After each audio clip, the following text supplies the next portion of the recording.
Friends, very good morning. How are you?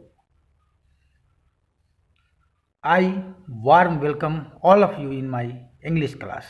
I hope you are learning English very well and speak fluently very well. Friends, earlier we have learned regarding tense. Out of tense, we have learned present simple, those kind of sentences, direct sentences, positive sentences, negative sentences, direct questions, WH questions. Now present continuous is going on and we will discuss about today we will discuss about present continuous tense. In present continuous tense, negative sentences, direct interrogative sentences. Friend, हमेशा अंग्रेजी बोलने की कोशिश करना है. टूटी फूटी ही बोलिए, लेकिन बोलिए ज़रूर. जब तक बोलेंगे नहीं तब तक सीखेंगे नहीं.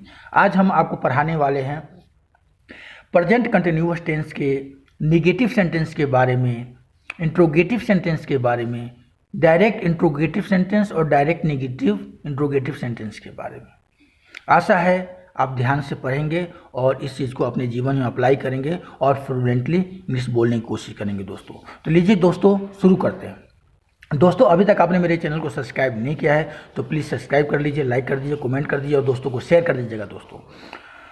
दोस्तों, जैसे हमने पिछले दिन पढ़ा था प्रेजेंट कंटिन्यूअस के बारे में, उसके बारे में हम ज़्यादा डिस्कस नहीं करेंगे. उसका लिंक मैं डिस्क्रिप्शन में डाल दूंगा, आप देख लीजिएगा.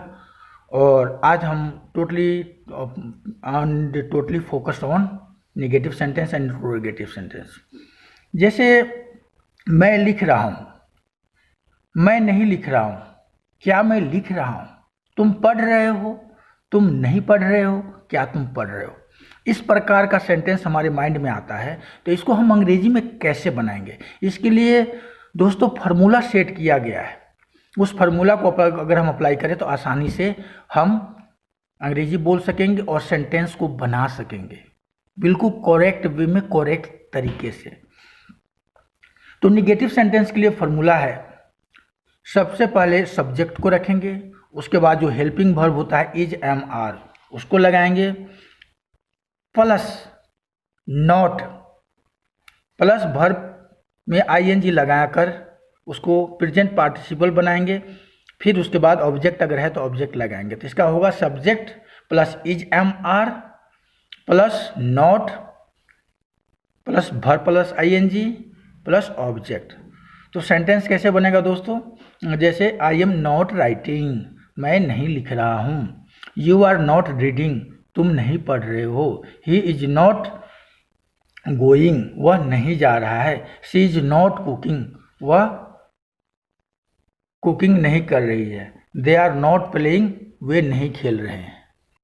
फ्रेंड, प्रेजेंट कंटिन्यूअस के डायरेक्ट इंट्रोगेटिव सेंटेंस बनाना बहुत ही आसान है.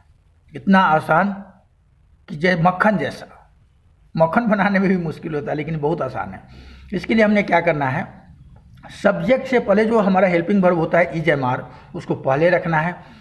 उसके बाद सब्जेक्ट को रखेंगे, प्लस वर्ब के फर्स्ट पर में आईएनजी लगाएंगे, उसके बाद ऑब्जेक्ट लगाएंगे. तो हमारा हो जाएगा formula is oblique am oblique are plus subject plus verb के first form plus ING plus object. तो इसके हम सेंटेंस को देखेंगे. Are you writing a letter, क्या तुम पत्र लिख रहे हो. Am I singing a song, क्या मैं गाना गा रहा हूँ. इज सीता कुकिंग फूड, क्या सीता खाना बना रही है. आर दे प्लेइंग क्रिकेट, क्या वो क्रिकेट खेल रहे हैं. Are we going to Patna, क्या हम लोग पटना जा रहे हैं. है ना कितना मैजिकल. हमने प्रैक्टिस करना, we should need practice. More example अभी देखते हैं, ज़्यादा एग्जाम्पल. जैसे एक सेंटेंस लूँगा, उसका मैं बताऊँगा कि कैसे बनाना है. जैसे मैं खाना खा रहा हूँ, आई एम ईटिंग फूड, मैं नहीं खाना खा रहा हूँ, मैं खाना नहीं खा रहा हूँ. तो I am not eating food, क्या मैं खाना खा रहा हूँ. Am I eating food. क्या मैं खाना नहीं खा रहा हूँ? Am I not eating food. दोस्तों जैसे क्या लग जाता है ना सब्जेक्ट सेंटेंस के शुरू में, तो समझ लीजिए डायरेक्ट इंट्रोगेटिव है या डायरेक्ट इंट्रोगेटिव निगेटिव क्वेश्चन से। ध्यान में रखने वाली बात। नेक्स्ट सेंटेंस को देखते हैं। वे गाना गा रहे हैं, तो they are singing a song. वे गाना नहीं गा रहे हैं, they are not singing a song. They are, क्या वे गाना गा रहे हैं? Are they singing a song. क्या वे गाना नहीं गा रहे हैं? Are they not singing a song. Example देखते हैं। तुम खाना खा रहे हो, यू आर ईटिंग। तुम नहीं खा रहे हो, यू आर नॉट ईटिंग। क्या तुम खा रहे हो? Are you eating. क्या तुम नहीं खा रहे हो? Are you not eating. वे वहां जा रहे हैं, दे आर गोइंग देयर। वे वहां नहीं जा रहे हैं, they are not going there. क्या वे वहां जा रहे हैं? Are they going there. क्या वे वहां नहीं जा रहे हैं? Are they not going there. तुम रो रहे हो, यू आर वीपिंग। तुम नहीं रो रहे हो, यू आर नॉट वीपिंग। क्या तुम रो रहे हो? Are you weeping. क्या तुम नहीं रो रहे हो? Are you not weeping. कितना मज़ेदार है ना। जस्ट प्रैक्टिस करते रहिए, अब बहुत आसानी से अंग्रेजी सीख पाएंगे। और हमारे साथ हमारे चैनल पर बने रहिए और फ्रेंड बनाएंगे दोस्तों, तभी जाके आप बहुत अच्छा सीख पाएंगे। नेक्स्ट देखते हैं। वह यहाँ आ रही है, शी इज कमिंग हेयर। वह यहाँ नहीं आ रही है, she is not coming here. क्या वह यहाँ आ रही है? Is she coming here. क्या वह यहाँ नहीं आ रही है? Is she not coming here. वह तुम्हें बुला रही है, वह तुम्हें बुला रही है। She is calling you. वह तुम्हें नहीं बुला रही है, she is not calling you. क्या वह तुम्हें बुला रही है? Is she calling you. क्या वह तुम्हें नहीं बुला रही है? Is she not calling you. Sita चिल्ला रही है, सीता इज क्राइंग। सीता नहीं चिल्ला रही है, सीता इज नॉट क्राइंग। क्या सीता चिल्ला रही है? Is Sita crying. क्या सीता नहीं चिल्ला रही है? Is Sita not crying. इस सेंटेंस को देखेंगे। वह अपने कमरे में अखबार पढ़ रहा है, he is reading newspaper in his room. यहाँ हिज जो लगा हुआ है अपने कमरे में, तो अपने कमरे में तो उसके लिए किसका प्रयोग किया जाएगा? हिज का प्रयोग। ओन रूम नहीं बोलेंगे। वह के लिए, वह वहाँ पे ही है तो यहाँ पे लगेगा हिज रूम, तो ध्यान रखना है। वह अपने कमरे में अखबार पढ़ रहा है, he is reading newspaper in his room. वह अपने कमरे में अखबार नहीं पढ़ रहा है, he is not reading newspaper in his room. क्या वह अपने कमरे में अखबार पढ़ रहा है? Is he reading newspaper in his room. क्या वह अपने कमरे में अखबार नहीं पढ़ रहा है? Is he not reading newspaper in his room. Just memorize, practice. Practice makes man perfect. तो आप प्रैक्टिस करते रहिए और देखिए कितना अच्छे तरीके से हम आपको टेंस सिखा जाएंगे, आपको पता ही नहीं चलेगा। तुम चावल खरीद रहे हो, यू आर बाइंग राइस। तुम चावल नहीं खरीद रहे हो, you are not buying rice. तुम चावल खरीद रहे हो, आर यू बाइंग राइस। क्या तुम चावल नहीं खरीद रहे हो, are you not buying rice.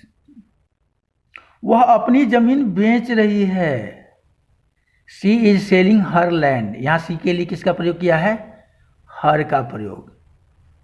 अपनी जमीन तो her land, she is selling her land. वो अपनी जमीन नहीं बेच रही है, she is not selling her land. क्या वो अपनी जमीन बेच रही है? Is she selling her land. क्या वह अपनी जमीन नहीं बेच रही है? Is she selling, is she not selling her land. यहाँ पे अगर आई होता है, मैं अपना जैसे लगेगा ना, तो उसके लिए माई का प्रयोग, सी के लिए हर का प्रयोग, ही के लिए हिज का प्रयोग, यू के लिए योर का प्रयोग, वी के लिए अस का प्रयोग और दे के लिए देर का प्रयोग करेंगे। Just you have to memorize it. तो दोस्तों आज का वीडियो आपको कैसा लगा प्लीज़ कमेंट करके बताइएगा। और आपकी इंग्लिश की क्लास कैसी चल रही है और हमारे पढ़ाने का तरीका कैसा है प्लीज़ कमेंट करके बताएंगे आप, है ना। और ज़्यादा से ज़्यादा दोस्तों को शेयर करेंगे, ज़्यादा से ज़्यादा प्रैक्टिस करेंगे। और आगे के सेशन में मैं पैराग्राफ राइटिंग और इंग्लिश में जो लेटर लिखते हैं वो लेकर आने वाला हूँ, प्लस लेक्चरेट भी लेकर आऊँगा। तो मेरी कोशिश है कि आप हर साइड से परफेक्ट हों, ताकि आप कोई भी एग्ज़ाम हो, एग्ज़ाम में जैसे जानते होंगे कि लेटर राइटिंग और पैराग्राफ राइटिंग के 10-10 नंबर के क्वेश्चन आते हैं, है ना। लेक्चरेट के 10 नंबर क्वेश्चन आते हैं, 20 नंबर के आते हैं, तो आप आराम से पास हो सकते हैं दोस्तों। ठीक है दोस्तों, तो आज का क्लास को यहीं पे विराम करते हैं, और बाकी जितने भी सेशंस है उसके मैं लिंक को डिस्क्रिप्शन में डाल दूंगा, प्लीज़ वहाँ से आप देख सकते हैं। थैंक यू, बहुत बहुत धन्यवाद।